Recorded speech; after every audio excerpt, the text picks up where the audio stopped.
Bonjour à toutes et à tous, bonjour à vous qui êtes ici rue des Carmes, bonjour à vous qui êtes en ligne également. Écoutez, nous sommes particulièrement heureux aujourd'hui d'accueillir Fariba. Fariba Adelkha, vraiment c'est un plaisir et merci Fariba d'avoir accepté de venir à l'IREMO. On avait très envie de t'entendre et d'engager cette discussion avec toi. Donc, je pense que les uns et les autres, vous connaissez les règles du jeu de l'IREMO. On va discuter avec Fariba et il y aura évidemment un moment d'échange avec vous dans la salle. Et vous qui êtes en ligne, n'hésitez pas soit à poser des questions sur le chat, soit au moment des questions-réponses de lever la main si vous préférez vous exprimer directement. Les deux possibilités sont là à votre disposition, bien évidemment. Alors, quelques mots pour présenter Fariba, qui est ethnologue et anthropologue de formation, directrice de recherche à l'Institut d'études politiques de Paris, également membre du conseil scientifique de la revue Iranian Studies et de la revue des mondes musulmans et de la Méditerranée. Fariba a de nombreux travaux à son actif.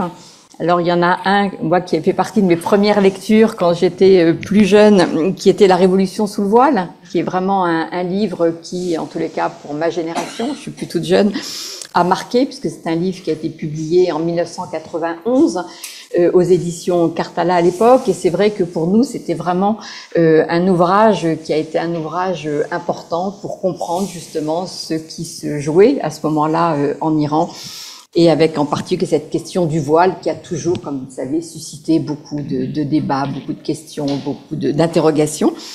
Mais il y a d'autres livres qui sont évidemment plus récents que cette référence que je viens de faire à la Révolution sous le voile, puisqu'il y a les paradoxes de l'Iran, idées reçues sur la République islamique, au Cavalier bleu, les 1001 frontières de l'Iran. Et il y en a beaucoup d'autres, mais je ne vais pas tous les citer. Allez sur le site internet et vous trouverez toutes les références. Des livres en anglais aussi, beaucoup. Donc, Fariba a beaucoup écrit, puisque ce qui l'anime, ce qui la passionne, c'est vraiment ce travail scientifique, ce travail de recherche, et qui est extrêmement important pour nous et qui nous a donné aussi beaucoup à comprendre de ce qui se passe en Iran. Alors, Fariba aussi a connu ces dernières années quand même une période difficile, compliquée, puisqu'elle est arrêtée en 2019 en Iran, à Téhéran.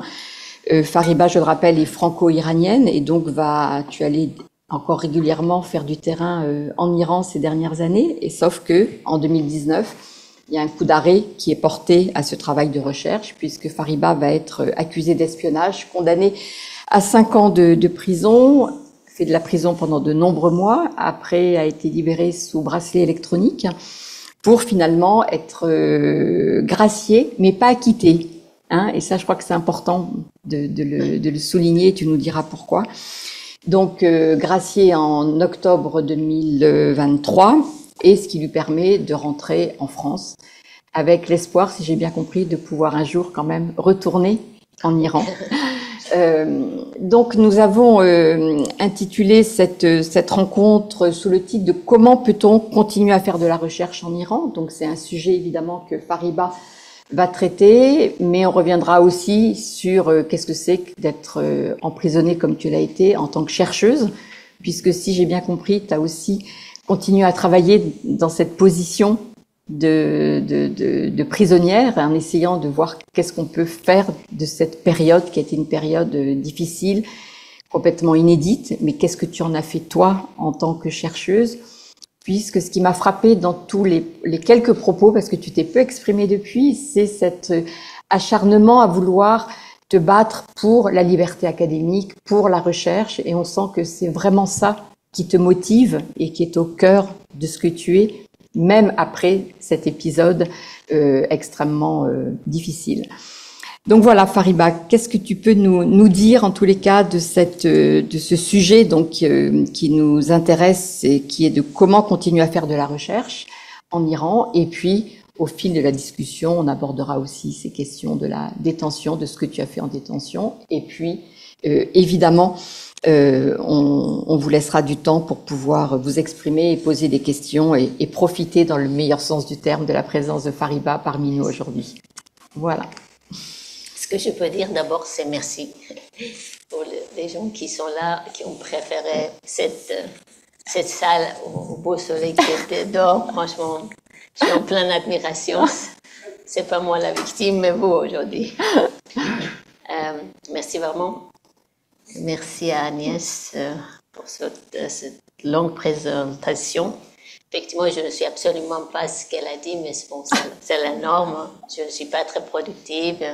Je n'ai pas beaucoup écrit. Je me positionnais souvent dans la posture d'une intermédiaire. On dit en personne d'Allah. C'était donc intermédiaire culturel. Essayer de mettre face à face la société iranienne et la société française pour qu'ils puissent discuter ensemble de façon directe, sans intermédiaire. Donc, je facilitais ces relations. Donc, effectivement, je n'ai pas été ce que tu as dit, que ça me plaît pour commencer de toute façon. Pour ce qui est maintenant le sujet, peut-on faire encore de la recherche? Je crois que c'est ce que j'ai envie d'aborder, les problèmes qu'oppose aujourd'hui à la recherche, son autonomie, son indépendance. Ce n'est pas le monopole de l'Iran. Vous voyez tous ces jours-là ce qui se passe en France. Donc, je crois que je peux me passer de longues dissertations sur cette situation. On y reviendra à la fin, de toute façon, sur cette situation. Donc, oui, mais j'ai aussi envie de dire que ce n'est pas non plus la France seulement. C'est la Russie, c'est le cas de Jean Pavarel-Gary qui a eu des problèmes et qui fait partie de son livre, un grand chapitre. Les chercheurs qui travaillent sur la Chine, la Turquie qui a mis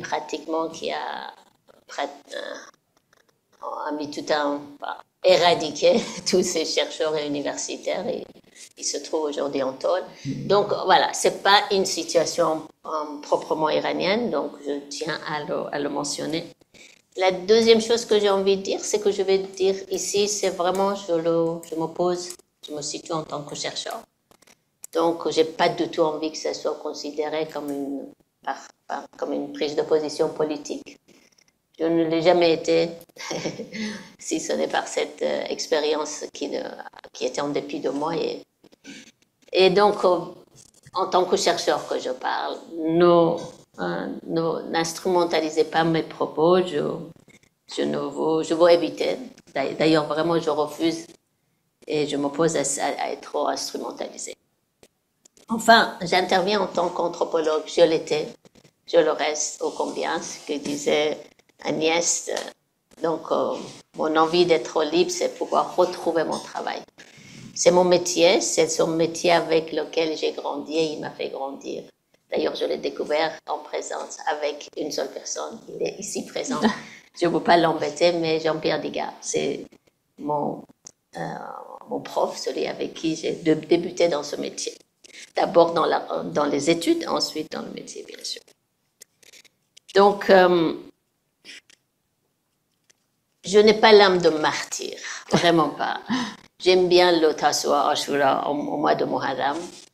Et ça s'arrête là, c'est parce que j'aime bien les tempos, j'aime les paroles, j'aime les changements, j'aime cette foule qui vient indépendamment des situations, indépendamment de ce qu'il fait d'habitude. Il vient, il se lance dans ces moments, ils sont un peu en solitaire aussi, hein, même s'ils sont entourés. Donc c'est une communication qu'on a du mal à saisir entre ces gens qui viennent dans ces longues processions d'Ashura.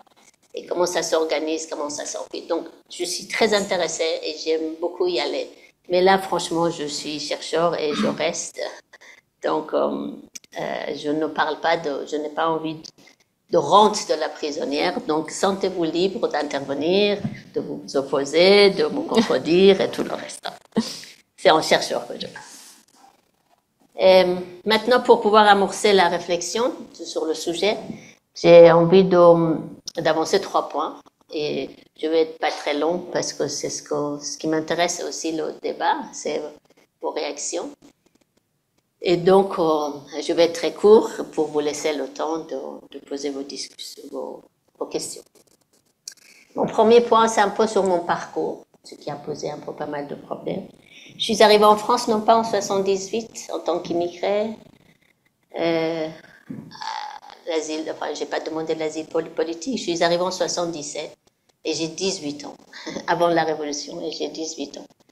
Inconsciente, toujours, naïve, je le suis, il est très encore plus, mais enfin, bon, je suis arrivée en 77 pour faire des études, comme c'était habituel, donc à cette époque.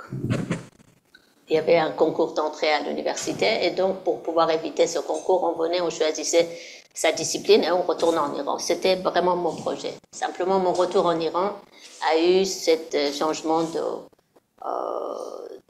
situation. Donc, les événements que vous connaissez bien, 79 la Révolution, en 80 la guerre, 81 la Révolution culturelle. Et donc, voilà, non, pardonnez-moi, 79 la guerre, 80 la Révolution culturelle. Donc, voilà, donc... Petit à petit, la décision s'est un peu imposée à moi sans vraiment que je prenne une décision. Mais pendant tout ce temps-là, je suis restée en contact avec l'Iran. Bien sûr, d'abord pour voir ma famille, j'étais tellement jeune et puis très dépendante, forcément, je le suis toujours. Mais bon, c'est pour voir ma famille. Ensuite, pour faire ma thèse, j'ai commencé en 83, 84 avec Jean-Pierre Diga. Donc, je rentrais souvent en Iran pendant la période de guerre. Je restais quelquefois 4-5 mois. Et donc, voilà, pour faire ma thèse, dont Agnès venait juste de mentionner le titre, La Révolution sous le voile. Ça ne concernait pas les femmes véritablement. D'ailleurs, le titre vient de Jean-Pierre Diga. Ça ne concernait pas vraiment les femmes, ça concernait le silence de ce moment. Et le mot silence, je l'aime beaucoup. On parlait beaucoup de la révolution iranienne, on parlait beaucoup de la révolution islamique, on montrait beaucoup les femmes avec les poignets fermés, habillées en noir. Vous vous souvenez, la télé, l'information du soir commençait avec cette scène horrible que les gens ne comprenaient pas pour bien les pousser dans l'angoisse parfaite. Et puis, mais on parlait jamais des femmes. Voilà. J'ai commencé pour voir finalement en quoi ces femmes-là avaient été intervenues sur cet événement si majestueux, si grandiose, dans lequel étaient impliqués pas mal d'Iraniens et qui angoissait le monde entier.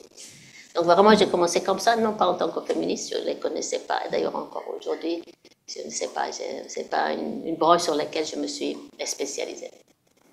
Ensuite, je fréquentais la société iranienne en tant que chercheur. C'était devenu mon métier. En 93, j'ai eu, je crois, la chance la plus grande de ma vie, après avoir rencontré Jean-Pierre Digard, n'est-ce pas? Aujourd'hui, j'ai envie de la taquiner, donc ça fait du bien. Et donc, la plus grande chance de ma vie, je pense que ça ne pouvait arriver en 93, mais pas en 94, parce que le monde d'Internet a complètement tout changé. À cette époque, on recrutait encore au milieu des chercheurs qui fréquentaient les Sciences Po. Voilà, c'est franchement la grande chance de ma vie, c'était magnifique. Donc j'ai été recrutée, donc forcément mon travail avec l'Iran m'a ramené à voyager 2 ou 3 fois par an, et donc franchement c'était...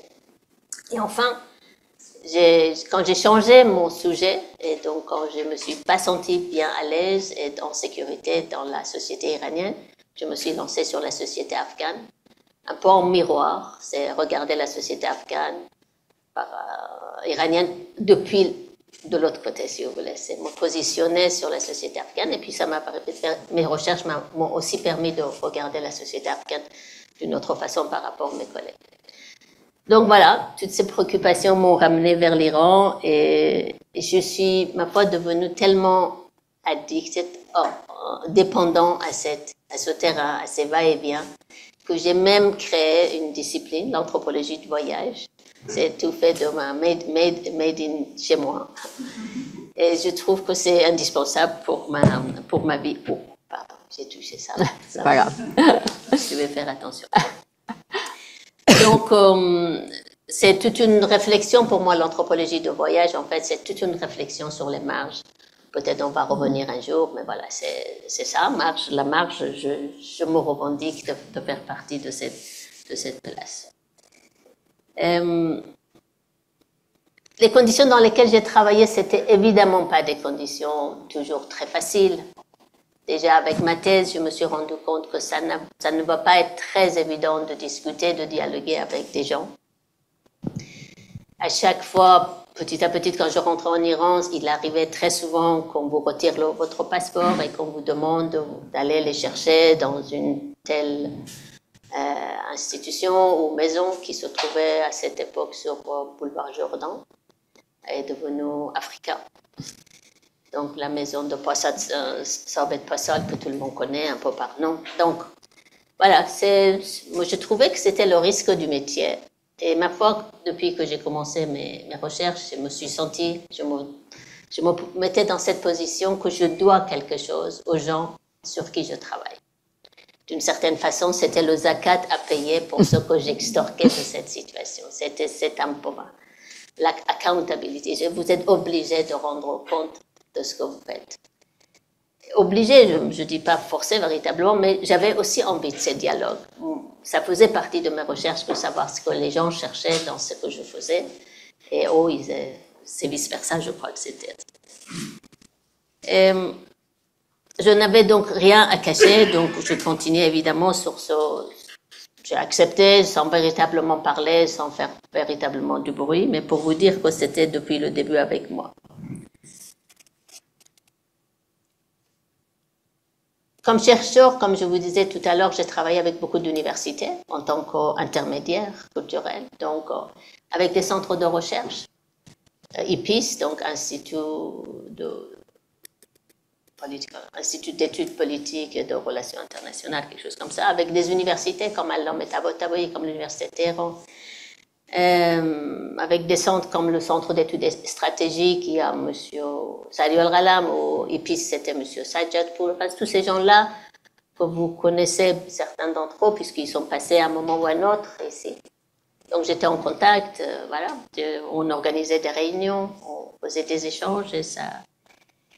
Et j'ai aussi connu le centre de fils de grands militaires, Safavi, Hamza Safavi, qui avait mis en place le futurologie, quelque chose comme ça, et qui travaillait sur l'Afghanistan.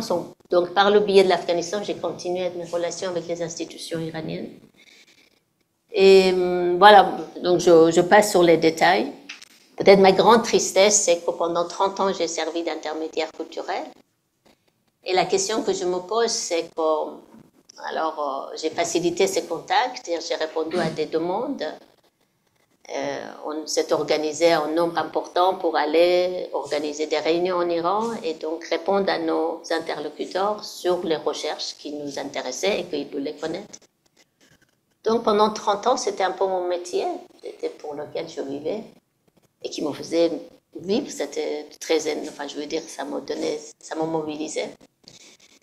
Et pendant la durée du temps de la privatisation de la liberté, j'aurais vraiment espéré les entendre, tous ces gens-là qui étaient venus à Sciences Po, qui étaient invités de Sciences Po, qui étaient accueillis par le Sciences Po, qui restaient certains pour une durée longue. Eh ben, non. Et il n'y a personne. Je ne dis pas pour me défendre parce que je pense qu'on est dans la situation iranienne et je comprendrais absolument les gens qui ne veulent pas prendre position pour se mettre en danger. Ils ont absolument le droit et je ferai exactement comme eux. Mais défendre l'université, défendre la recherche. Parce qu'après tout, finalement, c'est mon métier qui a été mis en cause. Et c'est mon université qui a été accusée d'être un local d'espionnage du ministère de renseignement. Donc j'aurais espéré qu'un Sadi Al-Ghalam, qu'un Sajjad Poul, tout ça, enfin, je les nomme, mais je les nomme parce que j'aurais peut-être eu envie de leur dire autrement, mais puisque ce n'est pas arrivé ce moment, l'opportunité, je profite de cette invitation pour les nommer, parce que ce sont des gens qui ont une position très forte et officielle pour avoir servi comme conseiller de président de la République ou des ministres ici ou là. Donc j'ai les noms pour savoir qu'est-ce qui s'est passé finalement. Est-ce que je me suis trompée sur leur métier? Est-ce que je me suis trompée, moi, dans la façon de faire le métier? Bon, c'est des questions qu'on peut se poser à l'infini. Donc, je laisse ma grande tristesse. Dans ce parcours, on est arrivé en 2009, et donc c'était la crise politique en Iran. Je crois que c'est la deuxième fois où l'État vraiment intervenait de façon assez violente, mais contre les manifestants de la rue. J'ai décidé de prendre la défense en tant que chercheur de deux personnes. Kian Tajbarj, qui était chercheur de New School of Social Science à New York, Et Colotide Rice, que je salue, je pense qu'elle est quelque part là, que je salue chaleureusement. Ah, elle est venue quand même, que je salue chaleureusement. Et de Colotide Rice. Ma défense, je les défendais en tant que chercheur. Parce qu'après tout, ils faisaient leur métier et il fallait... Entre le fait d'interroger les gens et d'être espion, c'est bien un pas quand même, il y a un chemin long. Donc, ces lettres m'ont valu 2 ans d'interdiction de séjour. Bien sûr que vous n'avez pas entendu parler, mais j'ai juste fait la lettre en disant, me sentant un peu en crise, un peu déstabilisée, j'ai arrêté de faire la recherche en Iran et je me suis évidemment lancée pour une autre question à la fois, c'était une question de santé. Je me suis lancée sur la recherche en Afghanistan. J'avais déjà le pied à l'étrier, pour vous dire sincèrement, j'avais commencé à travailler sur l'immigration afghane en Iran et donc cette crise plus l'âge, j'ai avancé, la maladie, etc. Donc, je me suis lancée sur le terrain afghan et je dis toujours, c'est les Afghans qui m'ont sauvée. Et évidemment, je leur dois énormément, mais notamment cette sortie de cette crise qui était un peu déstabilisant, je dirais mutilant. Je me sentais un peu incapable de continuer. Et c'est toujours, quand je travaillais toujours sur les Afghans quand c'est arrivé le 2019. Ça veut dire depuis 1 an, je travaillais sur les éléments afghans entre Kaboul, Rome et Najaf. Donc, je me suis installée à Rome pour pouvoir travailler sur ces éléments chiites qui soudain se revendiquaient la succession de Sistani et qu'il était très fort et qu'il disait après Najaf et des grands Khoyi et Hakim, etc., et Rome avec des Bourgerdi et Mamkhomeni, etc., c'est maintenant le tour de Kaboul de briller au sein des écoles religieuses avec les revendications du clergé chiite. Donc, comme chercheur sur la société afghane, la première chose, je me suis dit, qu'est-ce qui s'est passé pour que quelqu'un ait de telles affirmations? C'était quand même, il faut être forte pour l'affirmer quand même. Donc voilà, je me suis lancée sur cette recherche quand je me suis fait arrêter, donc le 2019. C'était pratiquement, j'étais à 2-3 mois de la fin de mes recherches. Et donc, voilà, un beau jour à l'aéroport, on m'a demandé de donner des explications dans une voiture, donc je n'ai plus du tout, je ne suis pas sortie de cette voiture très rapidement.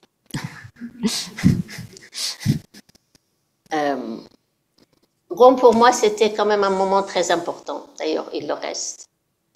Il y a des moments très importants dans la recherche. C'est des choses qui changent votre vie. Je crois que je suis littéralement tombée amoureuse de cette ville qui, on connaît par ce mausolée de la sœur de Imam Reza, Azat et Massoumeh. Et finalement, il y a 400 mausolées. Ils ont tous des histoires particulières. Bon, je veux dire, ça remonte dans l'histoire, ça va jusqu'aux Zoroastriens. C'est étonnant cette ville de beauté, de ces lieux de retrouvailles, de mausolées, de pèlerinage, etc. Ensuite, j'ai découvert évidemment les écoles religieuses tout en travaillant sur les ulémas chiites afghans. J'ai découvert des cercles d'intellectuels religieux, donc des clercs, qui organisaient des réunions. Donc petit à petit, je me suis trouvé du temps à côté de travail sur les ulémas chiites afghans, j'ai décidé de travailler sur le clergé iranien. Donc j'ai partagé mon envie avec un ayatollah qui était particulièrement gentil. Et j'ai dit, j'ai toujours travaillé sur l'anthropologie religieuse, mais de loin. Ça veut dire un peu comme la position lévi-straussienne. Vous regardez de loin et puis vous essayez d'analyser. Et puis bien sûr, il y avait l'observation participante, mais entre là et faire partie du clergé, c'était un chemin long. Et j'ai voulu à ce moment-là faire partie de ces cercles d'intellectuels. Ça veut dire des talabés, en fait, des étudiants en religion. Chose qu'il a accepté. Donc, je suis devenue une talabé. D'ailleurs, je me revendique encore, puisque je n'ai pas arrêté depuis cette date de continuer mes cours avec lui. Parce que, vous savez, grâce à ces réseaux sociaux, notre vie a complètement changé. Donc, je suis étudiante en religion depuis 2018. parce que les cours sont diffusés sur le Telegram ou Instagram. Même moi, je suis le Telegram. Et donc, je suis devenue étudiante en religion dans cette ville. C'est une histoire vraiment... Et j'avais deux objectifs en devenant étudiante en religion. J'avais deux objectifs. Changer un peu mon regard, mon approche sur les écoles religieuses. Parler de Rome, parce que vraiment, mon amour, c'est la ville que j'ai découvert, que ça n'a rien à voir avec toute cette histoire d'enfance, cette approche que j'avais quand étant petite, et puis voilà. Et puis ensuite, il y avait un livre grandiose au moment de la Révolution qui est paru de Michael Fisher. Et je me disais toujours que Michael Fisher s'est arrêté en 79, il faut absolument faire numéro 2 de Michael Fisher, parce que c'est un grand livre. Numéro 2 de Michael Fisher. Et puis je voyais que tout le monde parlait de Rome comme étant franchement le lieu, les clergés les plus nourris, logés, blanchis par la République islamique. Et je trouvais le désastre absolu. Les cours, où vraiment, tout était un peu sans... Je me sentais à la fois à Oxford pour le nombre des écoles, mais aussi l'absence totale, vraiment, ils sont démunis de moyens. Par exemple, pour trouver un livre, c'est un seul exemple, je m'arrêterai là. Pour trouver un livre, vous devez faire à la fois Savoyet, c'est une rue longue de bibliothèque, et Eram, une autre longue rue de bibliothèque. Pour trouver un livre, parce que rien ne se fait par l'Internet ou par les réseaux, rien. Vous n'avez pas les moyens de suivre quel éditeur où se trouve. Donc finalement, pour un livre, si vous devez passer pratiquement 2 semaines, c'est qu'au fond, c'est pas là où vous travaillez. C'est pas là où ça.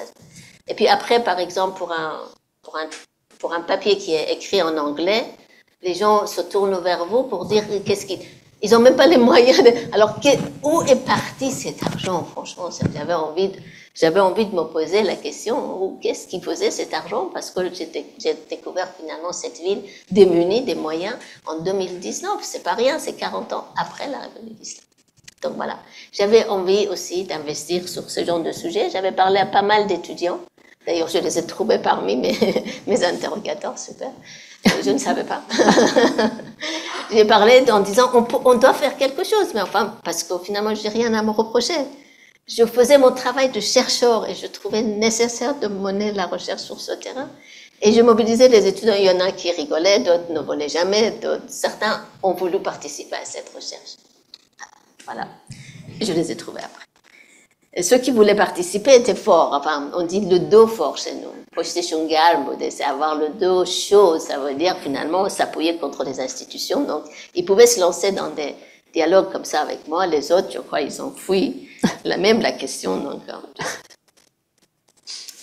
je m'arrête là-dessus, mais pour dire que cette arrestation ne m'a pas permis finalement de comprendre au bout du compte grand-chose. C'est mon incapacité complète, parce que finalement c'est aussi à mon avis, je n'ai pas l'impression qu'ils ont compris pourquoi de ce que je leur racontais. Ils m'ont pas compris et je ne suis pas sûre qu'ils ont compris. Par exemple, si vous voulez, une carte de visite, encore un petit exemple, mais j'arrête. Une carte de visite, ils le montraient, regardez ça. Ils l'avaient trouvé dans mes casiers, mes cartes de visite par centaines. Donc ça, c'était déjà la preuve que j'étais franchement espion. Si on fait carte de visite par centaines et qu'on distribue comme ça, on n'est peut-être pas espion. Enfin bon, dans une autre logique, on pourrait peut-être s'échapper, mais non pas ici, pas en Iran. Donc c'est une incompréhension totale au moment de mon arrestation, après à la suite de ça. Maintenant, mon deuxième point, donc j'avais dit 3 points, et Mais ça va prendre le temps, il n'y a pas de... Non, je vais aller plus vite. Non, Mon deuxième point, peut-on faire la recherche en Iran? Et je crois que je peux commencer avec, c'est ce qui a été le travail de mon comité de soutien, enfin de mon et de Roland Marchal, comité de soutien. Et je pense qu'à un moment donné, vous avez sans doute, certains d'entre vous étaient au courant de cette mobilisation pour couper les relations avec l'Iran. Je veux juste corriger une chose, c'était jamais interrompre, mais suspendre. Et c'était jamais suspendre les relations avec l'Iran, mais avec les institutions. Ça veut dire pas du tout ça concernait ni les individus, ni les va-et-vient des gens personnels, etc. C'était les institutions de la République islamique. Donc c'est vraiment une chose assez différente et pour moi c'est très important. C'est exactement la même chose qu'aujourd'hui. Les étudiants de Sciences Po qui ont été absolument maltraités, malmenés et ça continue ce matin encore par la police et par la direction de Sciences Po provisoire de Sciences Po étaient maltraités. En fait, leur demande, c'est suspendre les relations avec les institutions israéliennes. Chose que M. Macron a bien fait pour la Russie, mais qu'il est incapable de le faire pour d'autres pays. C'est ce deux poids, deux mesures qui, effectivement, est absolument contestable. Et bon, je ne dois pas m'étendre beaucoup, mais je dirais cette ingérence de Gabriel Attal dans le conseil d'administration de Sciences Po n'est pas seulement contestable, c'est illégal comme action. Et donc, voilà, maintenant, faisons comme on peut. Ma position de chercheur aujourd'hui sur la société iranienne, sur ces échanges, puisqu'on en parle, c'est effectivement, évidemment, il faut continuer avec l'Iran. Évidemment que je vais continuer, mais je suis juste venue décharger mes amis du fardeau qui pesait sur leurs épaules. La gestion de mon absence, c'était absolument lourd. Je suis aussi venue pour saluer tous les gens. Vous étiez absolument nombreux, vraiment, vous aviez autre chose à faire. Votre vie, le Covid, la profession, tout le reste. Et cette mobilisation, je suis absolument très touchée. Et merci à tous, parce qu'en plus, ça ne me concernait pas, ça concernait la cause. Donc pour moi, cette cause est importante, donc je suis venue pour ma solidarité à vos côtés sur cette cause. Mais de toute façon, je retourne. Il faut continuer mener la recherche en Iran sur l'Iran, parce que sinon, si vous voulez, je commence encore, même quitte à l'ennuyer, on n'aurait jamais droit à voir des Jean-Pierre Digard, de Bernard Urquhart, de Bromberger, de Jean During, de Agnès de Victor. Tous ces gens, moi je ne vais pas citer tout le monde, parce qu'évidemment la liste serait longue. Je ne cite que les gens qui sont un peu autour de moi en ce moment. Par mémoire, et puis ma mémoire, elle me fait des problèmes, elle me pose des problèmes, donc désolée. Je ne vais pas citer, mais peut-être un autre exemple qui vous permettrait de voir que ces échanges étaient importants et qui sont irremplaçables et il faut absolument continuer.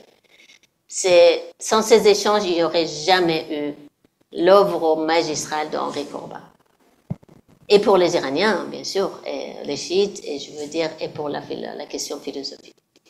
Donc, voilà, il faut continuer. Moi, je ne vois pas du tout, ça veut dire, ces échanges entre les pays, ces échanges bilatéraux ou multilatéraux entre les pays, c'est absolument indispensable quand on est chercheur.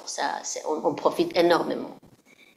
Et ensuite, isoler un pays comme l'Iran dans son trou, c'est pas du tout la chose. On va pas aider la paix dans le monde pour autant. Je tiens vraiment pas à isoler, marginaliser. Cette marginalisation, le coût de marginalisation.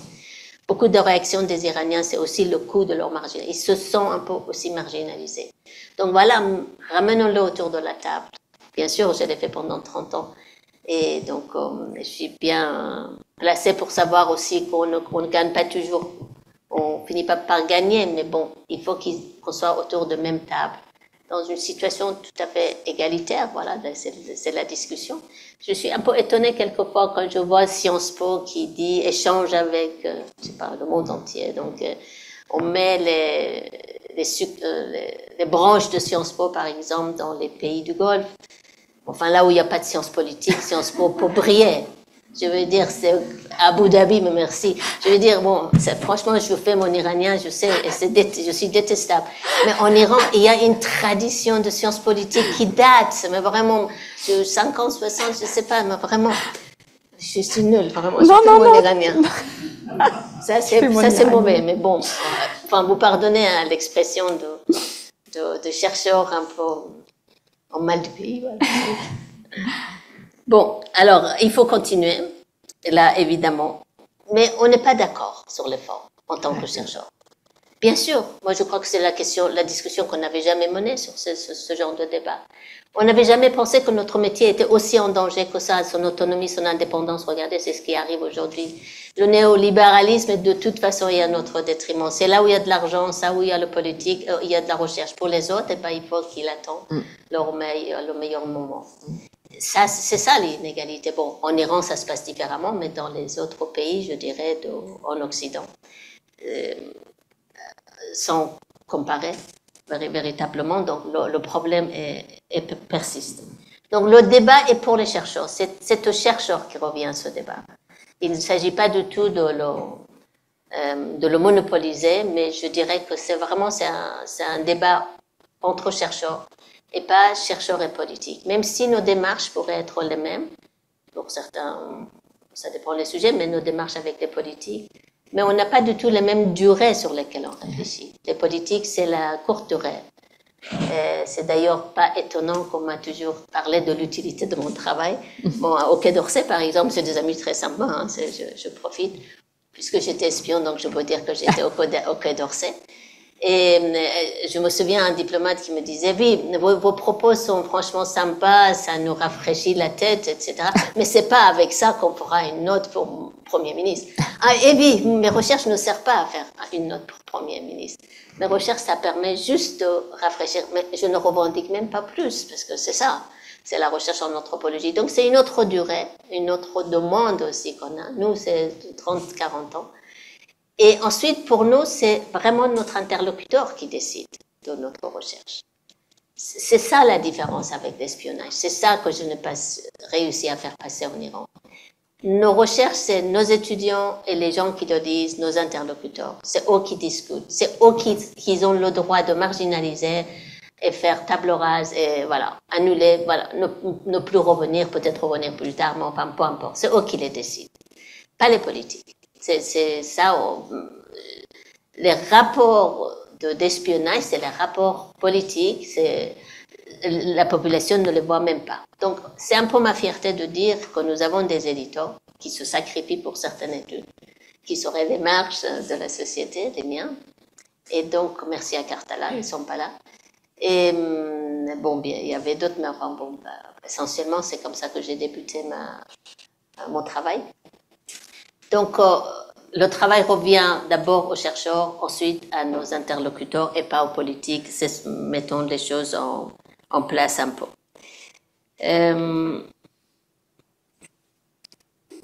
Et là, je vais vraiment aller beaucoup plus vite.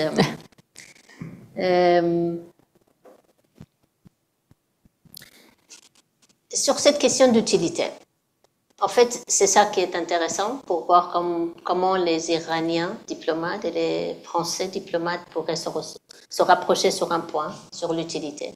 Si les Français ne trouvent pas utile mon travail, la diplomatie française, et que c'est un peu marginal mon travail les anthropologues, c'est un peu marginal.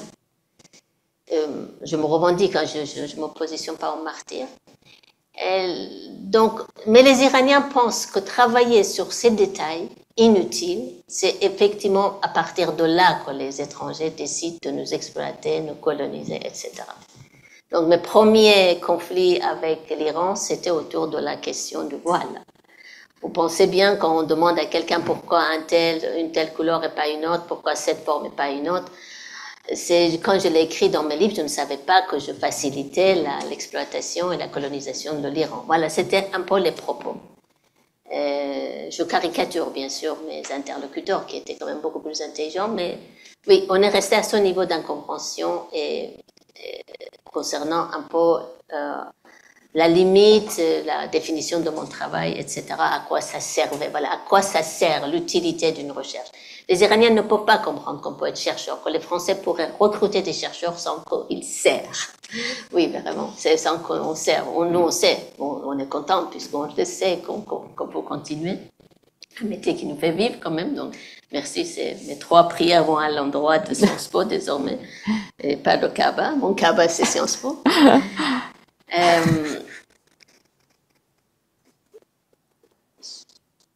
Bon, alors, je laisse le deuxième, de toute façon, il paraît qu'on va revenir. Et mon troisième point, c'est quoi? Mon troisième point, là, ça va être une petite page, c'est cette suspicion sur la recherche. Ce n'est ni le monopole du pouvoir iranien, ni le monopole des Iraniens. En fait, si je regarde bien, cette suspicion, ces accusations, je les fais depuis le premier jour de mon travail. Quand j'ai commencé la révolution sous le voile, puisque Agnès en a parlé, donc je parle que de celui-ci, c'était bon, d'abord une question marginale, la religion. Punaise, qu'est-ce que ça sert à rien? On était d'accord en Occident que la religion, franchement, c'est la raison des maux en Iran. Donc pourquoi quelqu'un travaille sur les rapports aux religieux, les pratiques religieuses, etc. Et en plus, dans ce religieux, j'avais pris les moins intéressants. Les femmes, vous voyez, c'est franchement rien, plus marginal que les femmes, vous mourrez. Et puis poser toutes ces questions des réunions religieuses. Enfin, on voulait en finir. L'opposition iranienne ne voulait absolument rien entendre de ça. On voulait en finir. Donc, de deux choses l'une. Ou je suis religieuse en étant une femme de classe moyenne vers le bas, forcément j'étais religieuse. Donc forcément, mon sort a été très vite fait. Elle est religieuse, d'une famille traditionnelle, forcément. Donc je n'étais ni gauchiste, ni... J'avais pas le beau dos, le dos chaud.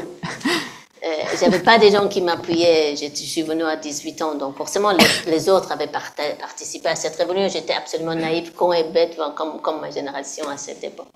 Donc je connaissais absolument rien. Donc je n'avais pas le dos qui étaient les militants révolutionnaires de 70 ans. Je venais de cette classe moyenne, donc, ou alors j'étais religieuse, mais on allait beaucoup plus loin. Je mettais de l'eau dans le moulin de la République. Et ben voilà, avec ces recherches sur les pratiques religieuses, d'une certaine façon, je légitimais les pratiques de la République. Et pire, j'étais un agent de la République islamique qui cachait son jour, y compris avec ses mini-jupes. À l'époque, j'étais jaune, hein, ne pensez pas que j'étais toujours comme ça. J'étais jaune et j'adorais le mini-jupe. Donc, c'était, je sais pas, vous voyez le parterre composé des opposants iraniens. Me voyant mini-jupe, pensant que je suis en train de défendre la République. Enfin bon, la logique, il faut pas chercher. Mais c'était comme ça que je me faisais accuser. C'était comme ça que je me faisais traiter. Un très grand professeur de Sciences Po, M. Lecar, que j'adore, qui a les longues vies, il a un jour traité, il m'a dit, en public, mais sympathique, je lui en veux vraiment pas, tu ne serais pas un peu un rancui de la société chinoise qui défendait un peu la... Fariba ne serait pas rancui de la République islamique. Non. Bon, très bien, c'était possible de voir mes recherches un peu comme ça. Mais ce que je veux dire, voilà, c'était dans ma marginalisée, dans ce que je réalisais, les initiatives que je prenais. J'avais aussi, je crois que j'étais très travaillée par l'anthropologie de la société africaine. J'étais très intriguée, je le suis toujours, par ces petites miniatures de pratiques, c'est ça. Encore aujourd'hui, en écrivant l'histoire de prison d'Evin, que je publie par récit, en fait, c'est 1001 nuits d'Evin. C'est par petites histoires. Je ne sais pas faire, c'est la limite de mes compétences, et évidemment. Donc, je continue cette recherche, c'est ce que j'ai fait, mais en disant ça, je ne veux véritablement pas me situer en tant que victime dans mes recherches. J'en ai même profité, cette marginalité m'a permis d'avoir aussi la liberté de faire ce que je faisais. Mais en disant ça, j'ai envie de mettre en avant quelque chose. Mes amis sont là, je ne veux pas du tout qu'ils se sentent visés, absolument pas. Cette marginalité, en fait, m'a empêché de prendre un peu les questions des gens au sérieux. Tout au long de mon parcours, les gens me critiquaient, mais j'avançais parce que j'avais mon appui institutionnel, Sciences Po, j'avais mes moyens, j'étais droguée de ce terrain et j'avais envie d'avancer, etc. Mais quand j'étais en tôle, je me suis posé la question qu'on me traite d'espion, on me met en tôle. L'espionnage, c'est quand même une accusation forte.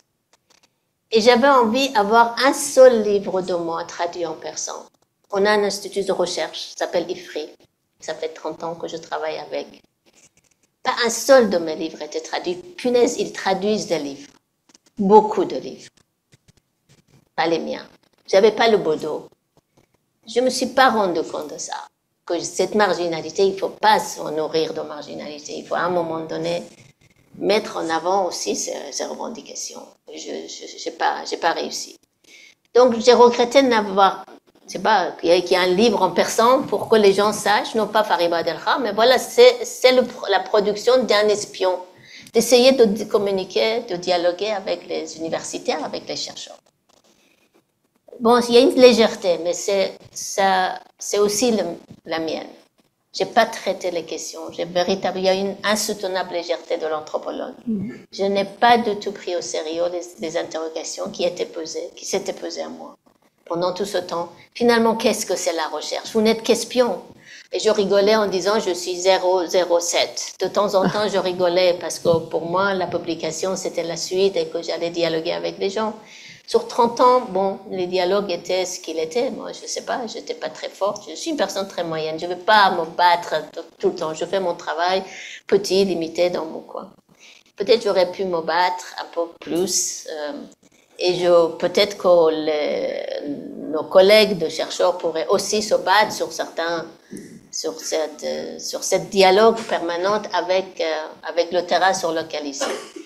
Les publications des chercheurs en Occident devaient passer beaucoup plus vite en Iran et devaient s'inscrire dans un cadre de dialogue permanent avec les Iraniens. Je ne dis pas qu'avec ça, on ne fait pas des analyses sur le si et le mais ce dialogue, on a besoin, encore aujourd'hui. Pour moi, c'est passé. Moi, j'avais 60 ans. Je suis la plus chanceuse de toutes les personnes en tôle, de tous les accusés, tous les gens qui ont eu des sentences. Vraiment, parce que j'ai retrouvé mon travail, parce que je n'étais pas finalement longtemps en prison, parce que franchement, tout ce soutien de comité, parce que j'étais une inconnue finie et que je suis enfin connue, enfin des gens, moi aussi, tu sais, super. Je veux dire, j'ai fait de cette détresse, peut-être, de ce moment pénible, un moment d'opportunité, c'est devenu un moment d'opportunité pour moi. Alors, il y a une rente de prisonnière. Donc là, j'ai envie de passer. Mais je reste sur le titre pour pouvoir continuer à dialoguer avec les gens. Il faut mettre aussi de l'effort des chercheurs, de ce dialogue, pas se contenter d'écrire dans une langue et puis voilà, de dire que les Iraniens qui sont qu'à suivre, ça revenait aussi à nous, ça revenait à l'IFRI, ça revenait à nos collègues, et il y a aussi mon ami loin. Il faut faire cette démarche parce qu'on est à l'abri de rien. Et déjà, on n'est pas à l'abri de risques tels que j'ai pris en Iran, mais les Français non plus. Donc, posons la question de façon beaucoup plus globale, beaucoup plus générale que sur la société iranienne. Donc, je conteste cette légèreté de l'être de chercheur que j'étais, mais je suis la première à être mise en cause. Je vous remercie beaucoup. Merci.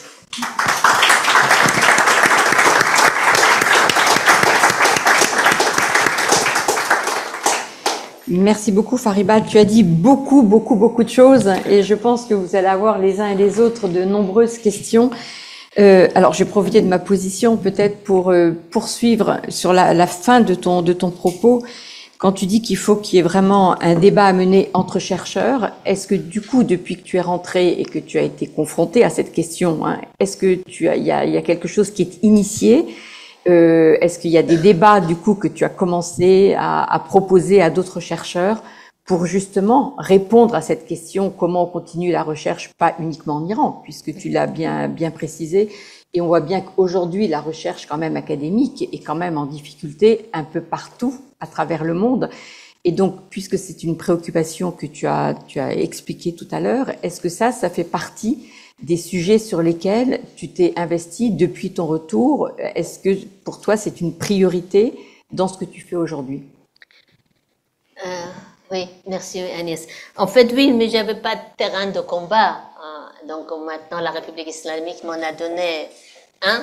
Et donc, ce terrain de sauvons la recherche, sauvons l'histoire, mais pour sauver la liberté, en fait. C'est ça mon adage désormais. Est-ce que j'ai commencé depuis mon arrivée? Bon, le temps passe un peu trop vite, mais la caravane, le comité avait déjà commencé, la caravane scientifique, donc à travers un peu différentes villes en Italie, en Suisse, et en France, dans plusieurs villes. Donc cette caravane a commencé sur essayer autant que faire se peut, définir un peu plus le contour de notre métier, ses exigences. Encore une fois, comme j'ai dit, entre les chercheurs, on n'a pas tous les mêmes buts. Il y a des chercheurs qui disent non, on est chercheur, on y va et puis on diffuse pas des cartes, on fait attention. Vous savez, parmi les gens qui me soutenaient véritablement, mais des collègues à moi, il y en a qui m'ont même reproché, tu es allé très loin. D'une certaine façon, ils ont une idée de ce qui est la recherche. Aller trop loin, ça veut dire quoi? Je suis chercheur, je travaille pignon sur rue, et donc pourquoi est-ce qu'aller trop loin, c'est où là le mal? Donc on n'a pas du tout les mêmes visions, parce on ne travaille pas sur les mêmes choses. En anthropologue, en sociologue, en politiste, en historien, en cinématographe, enfin je veux dire des gens qui travaillent sur le cinéma, en photographe, etc. C'est pas du tout les mêmes demandes. Donc, c'est d'abord, effectivement, organiser énormément de rencontres avec des gens pour voir. Voilà, c'est le travail que nous avons un peu commencé. Mais c'est un peu de façon dispersée, pas très bien organisé. Mais voilà, c'est vraiment, j'ai dit, j'avais pas de terrain de combat. C'est devenu un peu mon terrain de combat. Sauvons la recherche pour sauver la liberté. À partir du lycée que vous faites la recherche, ça veut dire si on met en cause le résultat, le produit de la recherche, c'est déjà votre choix de devenir chercheur et aller à l'université qu'on met en cause. Donc c'est la liberté de personne, tout court. Donc voilà, c'est un peu mon adage. Je porte ça sur l'épaule pour aller parler aux gens. Oui, c'est un travail, mais je peux rien dire sur le résultat. Mais Sciences Po évidemment mène un autre travail qui est sur la recherche, la liberté académique, donc plutôt au niveau institutionnel, donc l'inscrire dans le cadre de la Constitution, etc. Mais nous, c'est un peu plutôt de travail de chercheur, donc pas académique, mais scientifique, le produit de ce qui est réalisé, la façon dont nous faisons. Bon, les gens connaissent très bien le Moyen-Orient, mais aussi les Chinois, etc. Donc cette liberté, on revendique cette liberté de mouvement, de circulation, d'échange, sur lequel finalement notre métier s'inscrit, se situe, se base. Ouais. Donc essayer de le renforcer, de le protéger, de le fortifier. Bon, voilà, c'est un peu le travail. Alors du coup, ça me donne envie de vous demander à tous les deux de réagir, Bernard et Jean-Pierre, parce que vous êtes justement aussi concernés. Je voudrais nuancer un peu ce que tu as dit. Tu as l'air de confondre travailler sur l'Iran et travailler en Iran. C'est pas la même chose. Travailler sur l'Iran, bien sûr, il faut continuer. Travailler en Iran, c'est un peu autre chose. Il faut réaliser que pour les chercheurs de sciences de terrain que sont les anthropologues, les géographes, les sociologues, dont le terrain est la source, ces chercheurs-là sont toujours des intrus sur leur terrain. Je ne connais pas d'exemple de société qui ait dit « venez m'étudier, je veux être étudié, etc. » Non, ça n'existe pas. Donc c'est quelqu'un d'extérieur qui prend l'initiative d'aller chez ces gens-là où il est en position d'intrus. Et c'est justement cette situation d'intrus qu'il faut essayer je ne sais pas comment dire, avec lequel il faut trouver un moyen il faut se faire connaître, il faut se faire autoriser, il faut se faire reconnaître, voilà. Et alors, évidemment, tout ça dépend du terrain. Il n'y a pas de terrains qui sont semblables. Mais je crois que c'est très important de distinguer entre travailler sur l'Iran et travailler en Iran. Franchement, si j'étais encore en âge de diriger des thèses, je n'oserais pas envoyer des thésards en Iran. On les mettrait en danger. Alors, en même temps, c'est terrible parce que les étudiants qu'on ne peut pas envoyer maintenant en Iran, ce sont les chercheurs et les professeurs qui vont nous manquer dans 40 ans. Absolument. Et donc, c'est la mort de disciplines comme les disciplines de terrain, la géographie, l'anthropologie, la sociologie. Bernard, tu vas ajouter... Pardon. Oui, 1000 choses. Tout à fait d'accord sur le fait sur lequel tu as insisté, que nous sommes des intermédiaires dans les deux sens. Le problème, et Jean-Pierre le souligne à l'instant, il faut, étant intrus dans le pays, d'une certaine façon, être accepté par ce pays. Et actuellement, on est dans une phase encore plus grave que d'habitude, c'est que non seulement nous sommes interdits de séjour en Iran, on n'a pas le droit d'y aller, mais les collègues iraniens avec qui nous travaillons, nous avons travaillé, ou qui cherchent à travailler avec nous, ont des difficultés et sont mis en prison. Nous avons des amis communs qui ont dû quitter l'Iran parce qu'on leur a reproché de travailler avec Fariba, travailler avec moi ou avec d'autres. Ce qui accentue encore la difficulté. Parce qu'il y a une incompréhension. Je suis entièrement d'accord avec ce que dit Fariba sur le fait qu'ils ne comprennent pas pourquoi étudier ceci, cela. Même chose pour l'opposition, pour la diaspora iranienne, le fait de simplement d'aller en Iran, dire bonjour à un Iranien, est déjà une soumission à la République islamique. Et donc, il y a un ostracisme de tous les côtés. Mais sur l'aspect de la traduction, c'est extrêmement important parce que en Iran, effectivement, on connaît très peu les travaux que nous avons réalisés, et sauf les classiques. Et c'est pour ça que quand je dirigeais l'IFRI à l'époque, dans les années 80, j'avais commencé les traductions en traduisant les grands monuments des travaux français de Corbin ou d'autres en persan pour qu'on sache réellement ce qui s'était fait. Et ensuite, effectivement, je n'étais plus directeur de l'IFRI, d'autres ouvrages ont été traduits. Et on se rend compte qu'en Iran aujourd'hui, les gens ne parlent pas anglais ou français, ils ne parlent que le persan. Et inversement, très peu de collègues en sciences sociales, notamment iraniens, ne parlent pas le français ou l'anglais. En sciences exactes, c'est différent. Et donc, récemment, je vais venir des collègues iraniens en année sabbatique, ils ne parlaient pas un mot de français, leur anglais était inutilisable. Et donc, la traduction est un élément très important pour être admis d'un côté ou de l'autre. Et il faut effectivement trouver des moyens, sachant que la traduction en persan se heurte à la censure en Iran. Parce qu'effectivement, le gouvernement iranien, comme beaucoup de gouvernements sur la planète, hélas, n'ont pas un sens de la liberté très aigu. Résultat, des propositions de traduction qui ont été faites ont été refusées par la censure aussi. C'est-à-dire, c'est pas possible de traduire tel bouquin en persan. Des ouvrages très classiques, oui. Alors, pourquoi nous sommes des espions? Peut-être parce que justement, nous avons eu la liberté, nous sommes payés en France, notre salaire, jusqu'à maintenant au moins on ne nous met pas la porte, ça viendra peut-être, mais pas pour l'instant, on est sans arrêt payés, donc on a une liberté de pouvoir travailler et on peut s'intéresser, et nous choisissons notre domaine de recherche, c'est pas le ministère qui nous dit travaille sur ça, et on a donc étudié des sujets intéressants, très précis, et qui sont de vraies questions. Et nous avons fait des bouquins qui sont à ce moment-là des brûlots. Parce que côté iranien, il est interdit à nos collègues iraniens de faire ça. Interdit parce qu'ils ne sont pas fous, ils tiennent à leur peau, ils savent très bien que pour être payés tous les mois, si on est professeur de sociologie et de sciences politiques en Iran, il y a des sujets sur lesquels on ne peut pas travailler. On n'a pas le droit de travailler. Donc on travaillera sur des généralités. Et nous apportons justement, j'ai vu à plusieurs reprises, des gens qui m'ont reproché, parce que j'ai eu des interviews avec des gens très, très, très aimables, qui me demandaient pourquoi donc travaillez-vous en Iran, pourquoi vous intéressez-vous à des questions subalternes sur les migrations ou des choses bizarres, pourquoi travaillez-vous sur ça? Et c'est parce que justement, on a peut-être touché à des réalités que la censure était très forte. Et donc, notre problème de liberté, je suis entièrement d'accord avec toi, nous avons le privilège d'être libres, mais cette liberté est difficilement exportable dans un pays de dictature. Et donc, il faut trouver le moyen. Mais je crois, et je terminerai par là, les nécessités de garder le contact, même quand c'est difficile.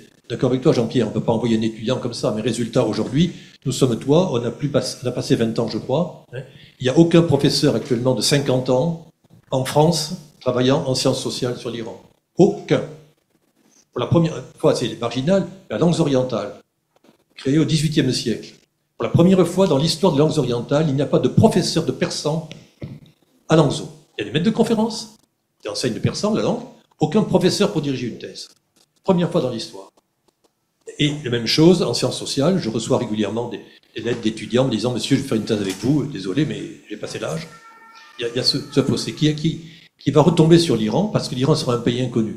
Alors nous connaissons effectivement beaucoup de ces amis iraniens qui ont travaillé avec nous, qui veulent que l'on continue à travailler, mais en disant « Écoutez, je vais bien travailler avec vous, mais je vais en prison si je vais en Iran ». Donc, que faire? Mais l'intérêt de maintenir la relation est très importante. Ça sent mauvais, l'Iran, c'est dangereux, les gens ne sont pas sympathiques, ils sont très méchants, tout ce qu'on voudra. C'est pas le problème. Mais nous, chercheurs, nous devons trouver le moyen d'être le moins intrus que possible et donc, en aucun cas, couper la recherche en Iran, en sciences sociales, c'est pas possible. On est obligé d'aller en Iran. Et actuellement, ça fait 10 ans que je fais des recherches sur l'Iran. Ce que je peux en dire, je sais que c'est loin de la réalité. Je n'ai pas été en Iran, je n'ai pas fréquenté le pays depuis 10 ans, alors je fais ce que je peux. Je sais que ce n'est que 10% de ce qu'il faudrait dire. Donc, comment aller en Iran? Fariba, tu veux réagir? Oui, vas-y. Disons que, oui, travailler en Iran ou travailler sur l'Iran, et que le risque que ça présente. Évidemment, vous pensez bien que je suis loin de l'idée de pousser qui que ce soit pour aller se lancer sur le terrain iranien avec tout le risque qu'il existe. Mais j'ai aussi envie de limiter le problème. C'est quelqu'un qui a passé par l'expérience qui peut le dire, je crois. D'abord parce qu'on a eu d'autres périodes en Iran. C'est ce que vous êtes en train de me parler, c'est cette période depuis 2009, donc la grande crise. Le nombre des arrestations, c'est déjà ça de trop, mais ça, chez les chercheurs, c'est 4-5 personnes. Déjà très important. Je ne suis pas en train de justifier, je suis en train de penser à un dialogue sur lequel notre métier nous invite, sur lequel on fonde la réalité de notre métier. Et que je n'ai pas envie que les Iraniens puissent être, je sais pas, soient marginalisés de ce champ, de toute façon. Donc, il y a beaucoup de volontarisme, sans doute. Je n'inviterai personne pour aller en Iran, mais je dirais qu'il y a eu d'autres moments et que ces cas, ils ont leurs limites aujourd'hui et que vous avez parlé de l'incompréhension. Tout à fait. Jean-Pierre, tu as entièrement raison parce qu'avec cette incompréhension, à côté de cette incompréhension, il faut ajouter la confiscation.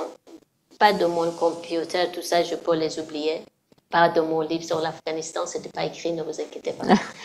Mais il y avait beaucoup de matériaux, de mes carnets de notes. Mais confiscation de mes carnets d'adresses. Ça veut dire tous les gens qui étaient en contact avec moi risquent leur vie à un moment ou à un autre si on a envie de les arrêter pour dire vous étiez la copine, le copain, voilà, de Faribada.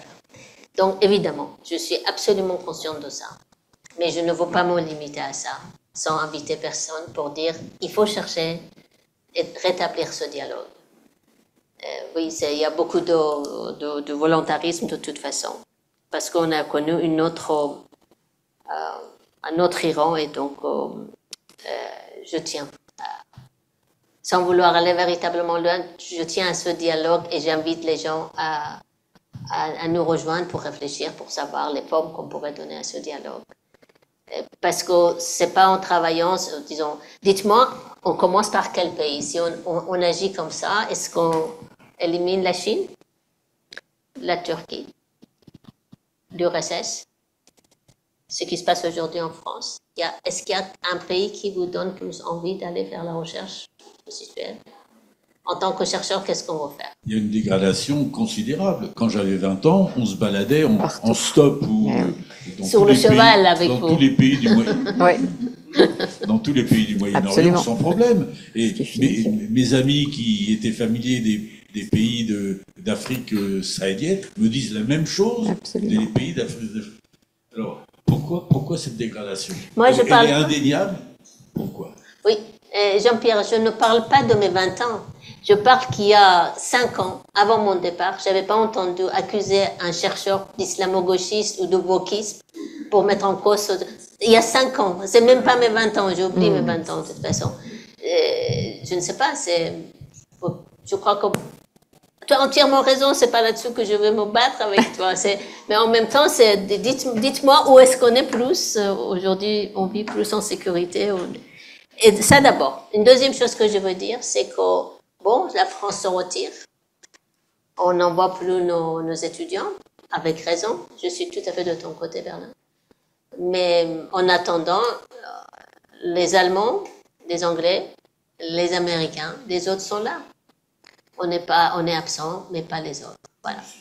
Il y a des chercheurs aujourd'hui allemands, américains qui travaillent en Iran. Et même français, excusez-moi, oui.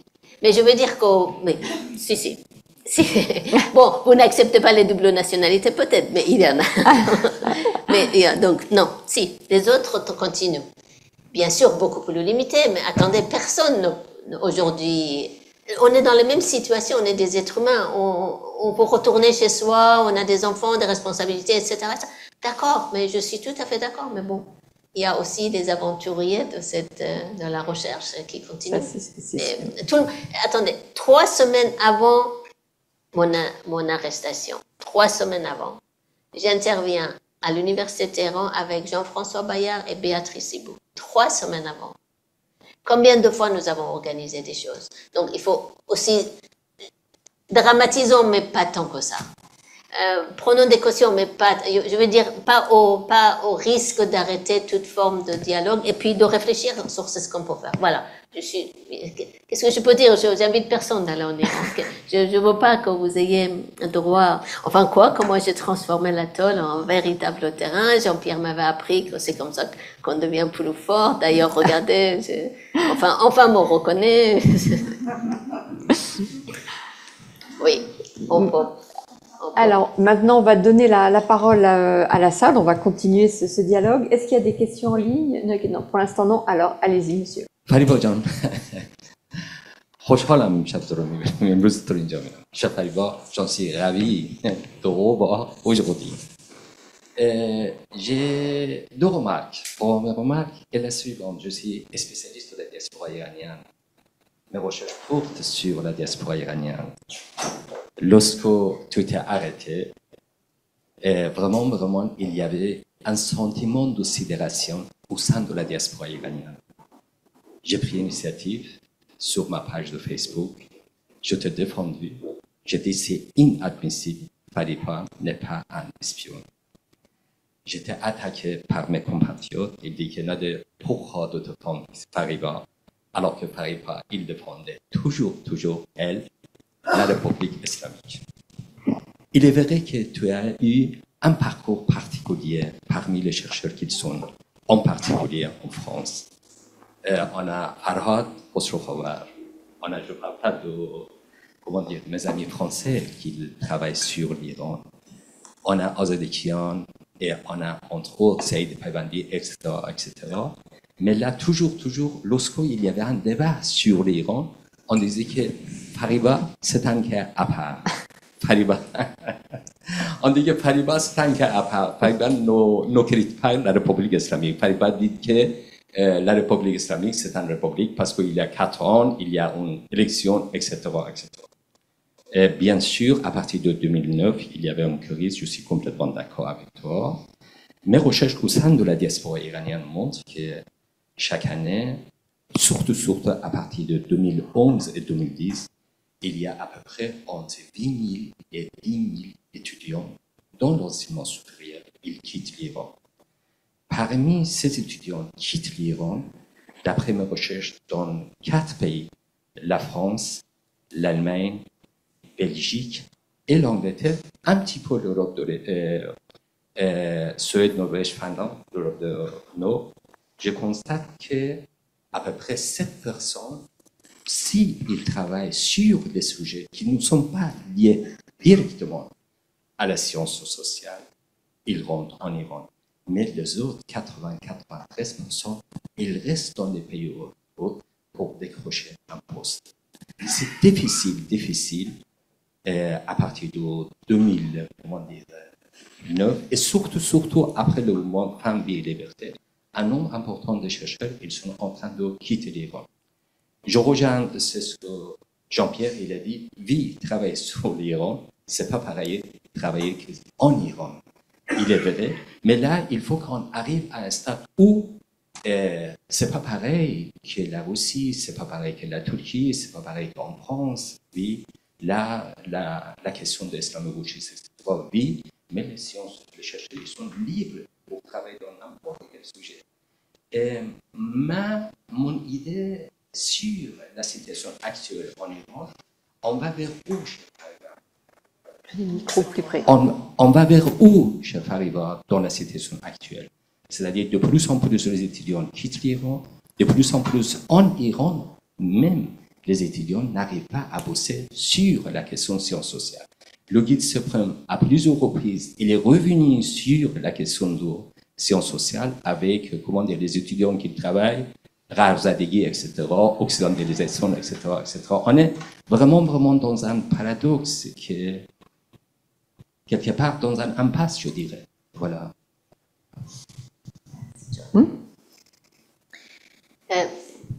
Bon, effectivement, c'est ce que tu viens de dire, la réaction des gens au lendemain même de mon arrestation. Il y a une expression qui était vraiment très lourde C'était Gozore Pust Betaporhono, je n'arrive pas à le dire. C'est vraiment, c'est très méchant pour quelqu'un qui est déjà en tôle, mais enfin bon, si quelqu'un peut le traduire, moi je sais Gozore Pust Betaporhono, donc je sais pas. Alors bon, pour vous dire que j'avais évidemment suscité non pas la compassion, enfin loin s'en faut, mais beaucoup plus même à la rigueur, voilà, ça y est, elle défendait la République, elle est allée dans les bras de la République. Là, j'ai envie vraiment juste situer le terrain de mes recherches. Moi, comme je vous dis, je travaille sur des petites, sur les pratiques. Donc les pratiques, plus elles sont petites, plus elles m'intriguent de toute façon. Comme les pratiques, enfin petites, je veux dire assez représentatives de la société, mais tout dépend qui regarde cette société. Mais en travaillant sur la société, en fait, j'ai refusé de travailler sur les institutions politiques. Je travaille sur les élections, mais je ne travaille pas sur les institutions politiques. D'une certaine façon, pour moi, c'est la société qui reste. Les régimes changent, ils ont une date d'expiration. L'empire la monarchie par la vie ça a duré 72, 13, quelque chose comme ça. Et donc la République islamique est au 45e année, donc un jour il y a un début, il y a un fin. Pour moi, ce qui reste, c'est cette société, c'est avec cette société qu'on a affaire. Donc en fait, travailler sur cette société qui m'intéressait pour montrer un peu d'où il tire son énergie, comment il vit son autonomie, son indépendance, quels sont les liens qui peuvent se créer dans ces rouages bien perturbantes avec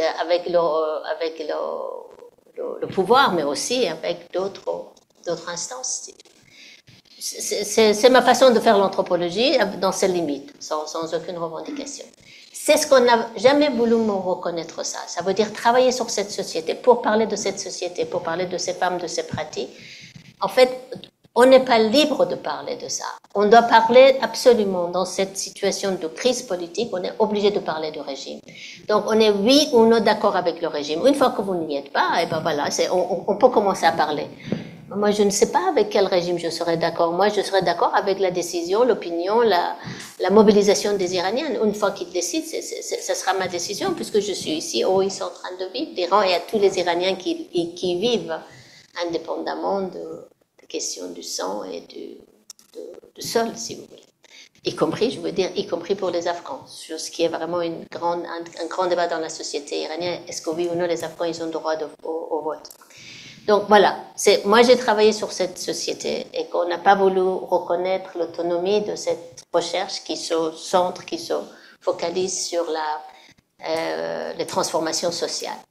Évidemment, ces transformations sociales, je les prends aussi en relation avec les mutations politiques. Indéniablement, ils sont en dialogue, en constante interaction. Ça, évidemment, en anthropologue, je ne me fais pas des murs pour rester dans un terrain.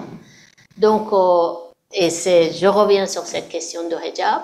La République islamique a sans doute caché injustement, inégalement, tout ce que vous voulez dire, les cheveux des femmes avec un mètre de tissu. Mais ce mètre de tissu nous a empêché de voir tout le reste. Ça veut dire, en cachant les cheveux des femmes, il a libéré leur corps. Mais il n'a pas voulu, indépendant, malgré lui, à son insu, si vous voulez. En cachant les cheveux des femmes, c'est le corps des femmes qui est libéré. C'est ce que vous voyez dans le mouvement Femmes, oui, liberté aujourd'hui en Iran. Mais il faut commencer à parler du régime pour dire qu'il est... Enfin, est-ce que j'ai besoin de lancer des slogans avant de parler de cette liberté du corps? Non, je parle de liberté du corps des femmes. Et j'explique un peu les éléments et les critères qui ont été justement l'élément nécessaire de ce travail, de ce long travail de réalisation. Voilà, si je peux me résumer à ça, je dirais ça. Maintenant, pour ce qui est la question de migration. Écoute, d'un autre point de vue, tu as entièrement raison, il y a des gens qui partent, des gens qui quittent l'Iran, des gens qui veulent s'installer ailleurs. Ça, c'est une liberté. Attendez, je ne vais pas leur dire ne sortez pas. Alors, justement, il faut sortir, vivre là où vous vous sentez mieux. Mais regardons les chiffres un peu. Aujourd'hui, les Iraniens, sur la liste des gens qui demandent droit d'asile, bien derrière Pakistan, l'Afghanistan, Bangladesh, bon, c'est vrai, on compare avec des mauvais gens, mais enfin, bon, passons, c'est toujours ça. Donc, bien vraiment derrière. Les gens qui avaient demandé leur asile politique, il y a 30 ans, ils ont tous rendu, ils ont eu leur passeport. Pourquoi? Pour retourner en Iran, non pas pour rester, pour se naturaliser, pour retourner en Iran. Quelle est cette énergie qui vous permet de tourner autour de l'Iran? Oman, Qatar, Mascate, Abu Dhabi, Dubaï, Bakou, Najaf, Istanbul. Quelle est cette énergie qui vous donne cette possibilité de tourner autour de l'Iran et de rester en contact avec l'Iran? Essayez de me dire aussi un mot là-dessus, on est d'accord. Pour le reste, on est d'accord. Moi, je ne sais pas. Moi, je ne sais pas. Je n'ai pas de réponse. À côté de ce dont tu me parles, et que c'est très, très, très vrai, oui, les étudiants ils quittent l'université pour aller trouver ailleurs du boulot, c'est ce qui est le droit. La Grèce s'est fait avec qui? Avec l'immigration. La Chine vit avec quelle force? Avec la force de l'immigration. Je veux dire, en quoi c'est un tard ou un tort posé sur la société iranienne? Mais pourquoi ils restent en contact? Parlez-moi de ça, justement. Après, on peut vraiment s'entendre. Il n'y a plus personne? Agnès, Oui. Si c'est moi, c'est Florence Baugé. Eh ben, bonjour Florence, vas-y, on t'écoute. Écoute, moi, c'est à titre de journaliste que je voudrais féliciter, encourager, remercier Fariba, parce que j'ai toujours pensé que le travail, je dis une évidence, mais qui n'est pas toujours si évidente pour les confrères et consoeurs. Je trouve que sans chercheurs, il n'y a pas de bon métier de journaliste. Ils sont essentiels pour décoder ce qu'on voit ou ce qu'on voit pas, qu'on aille ou qu'on n'aille pas sur le terrain, pour analyser, pour remettre dans le contexte, pour nous aider à préparer, pour nous aider à comprendre. Je plaide, mais comme vous n'imaginez pas, il n'y a pas de bons journalistes sans chercheurs. Et Fariba m'a aidé il y a quelques années à faire un reportage formidable que j'ai fait en Iran. Mais je suis sincère, Fariba, parce que pendant votre incarcération, j'en étais à la fois consternée. Je savais bien que c'était pas mon reportage à moi qui avait pu vous valoir des ennuis. Moi, j'étais au Monde, mais là, je l'avais fait pour le monde diplomatique. Et je savais bien que j'étais pas responsable de ça. Mais comment vous dire, collectivement, je me sentais tellement en symbiose avec vous, tellement désolée, en me disant, qu'est-ce que vous allez devenir? Quand est-ce que vous allez sortir?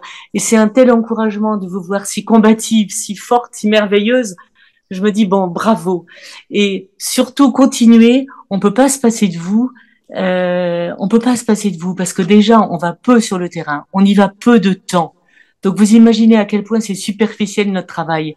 Et il y a trop souvent de la rivalité entre journalistes et historiens. Je pense notamment à la guerre d'Algérie, qui est ma spécialité. Et je le regrette parce que je trouve que on a trop besoin de vous.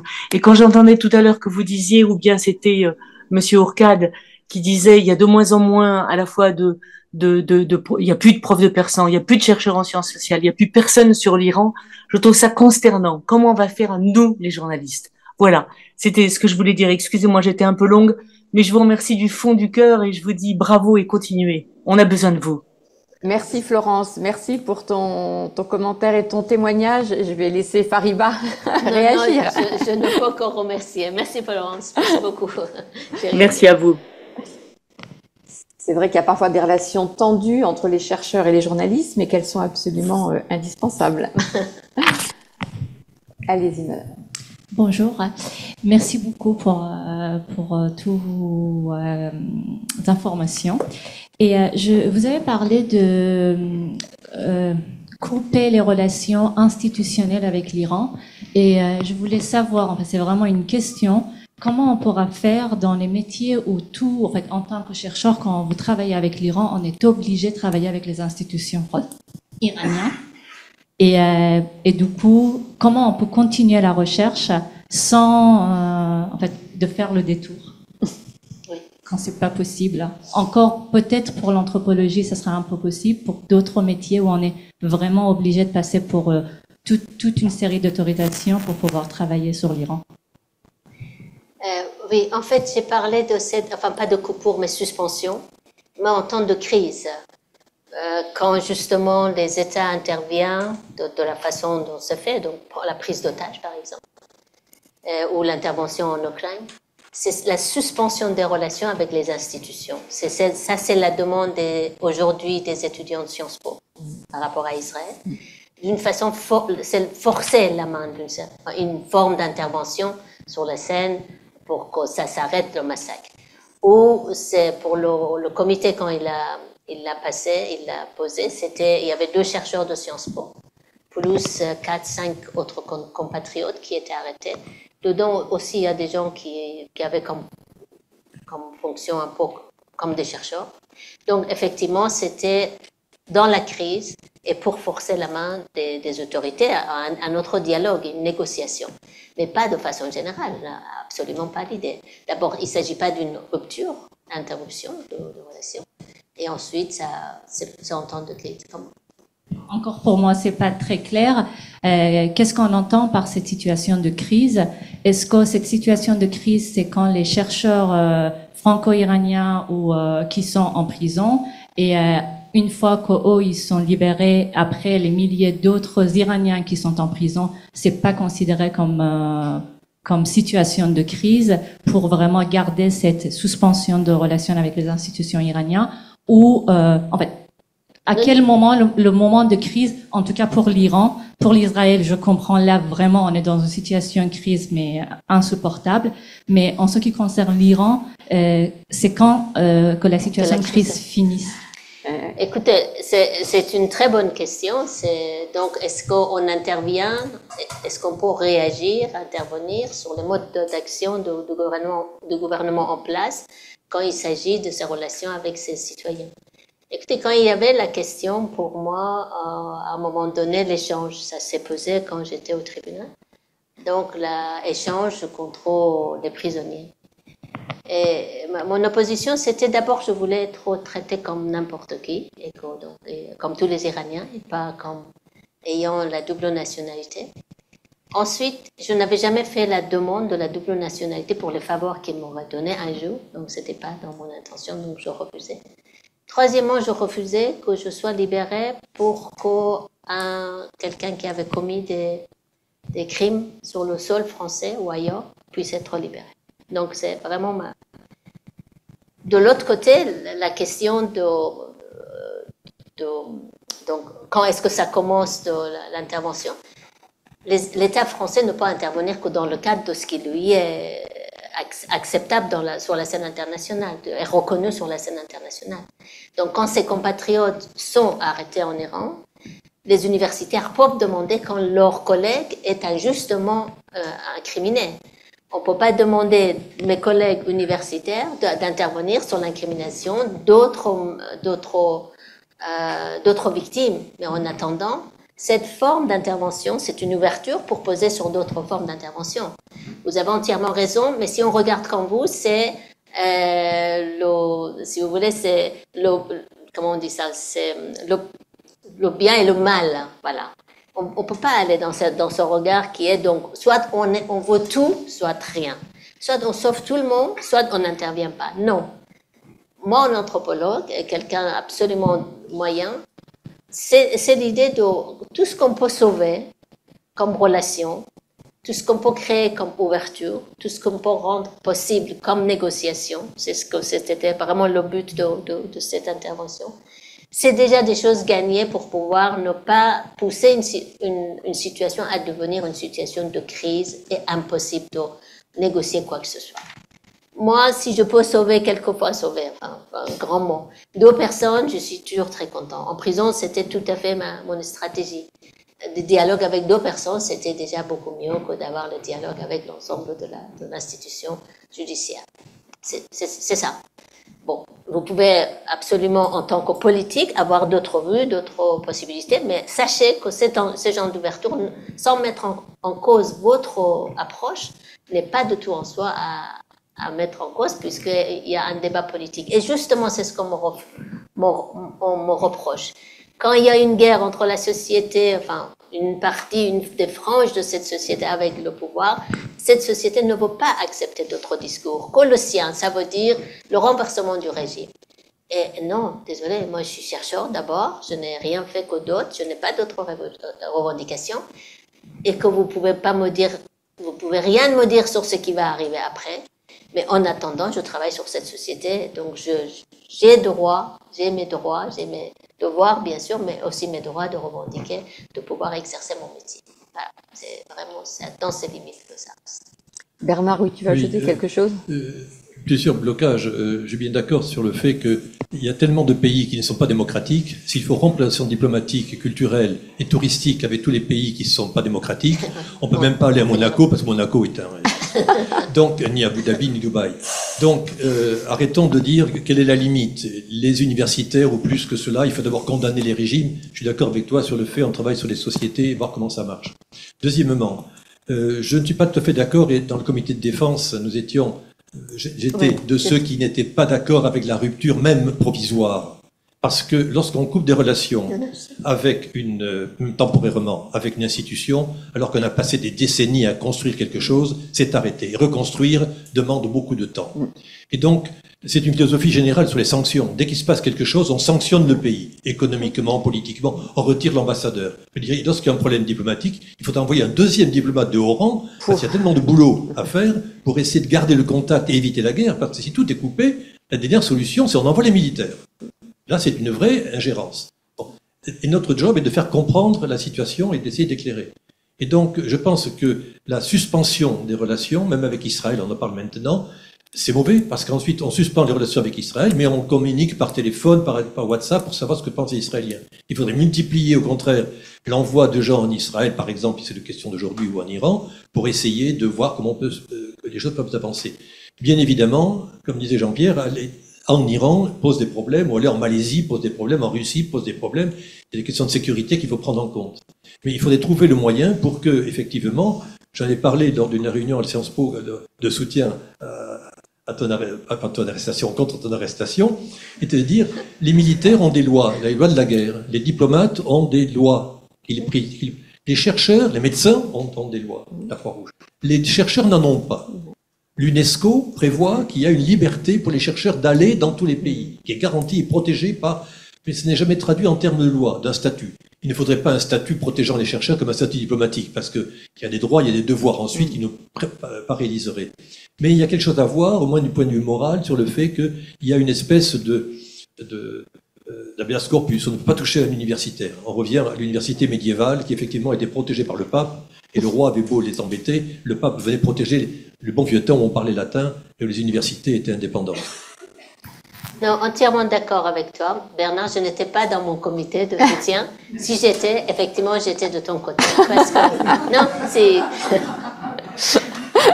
c'est un peu tordu, non? Un peu, oui, mais oui, parce que finalement, pour moi, mais encore une fois, c'était pas interrompre, c'était suspendre.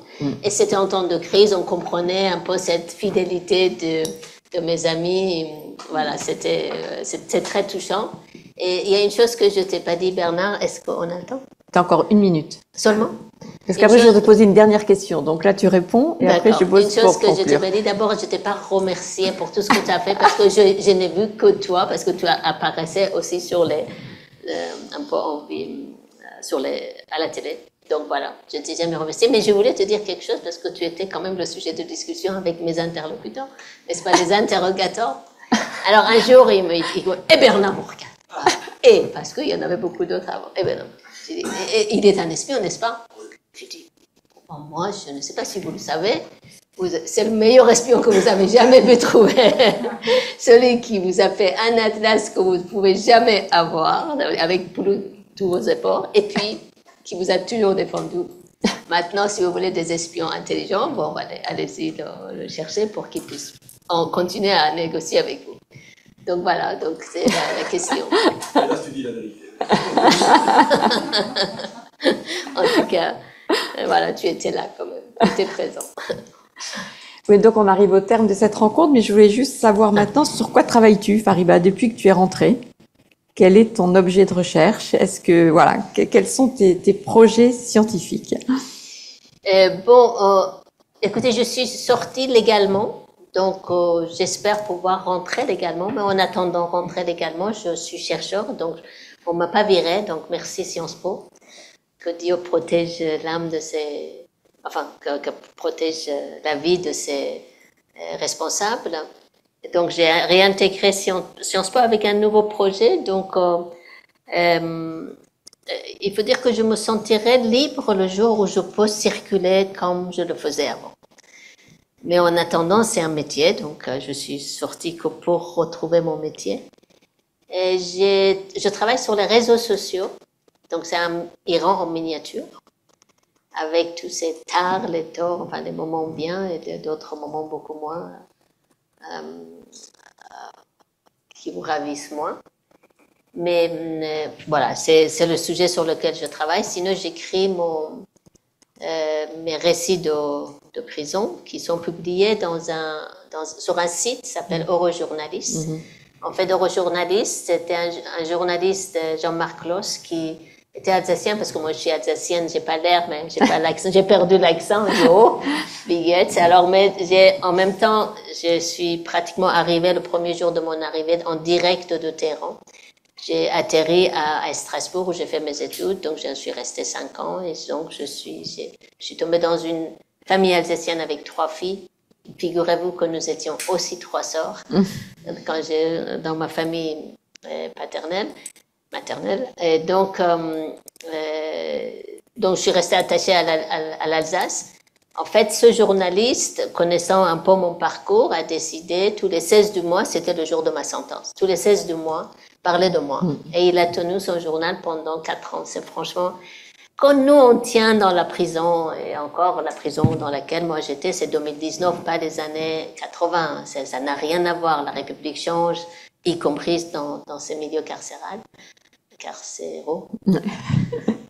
Bon, ça marchera pas, la méthode qui parle, c'est toujours comme ça. Alors,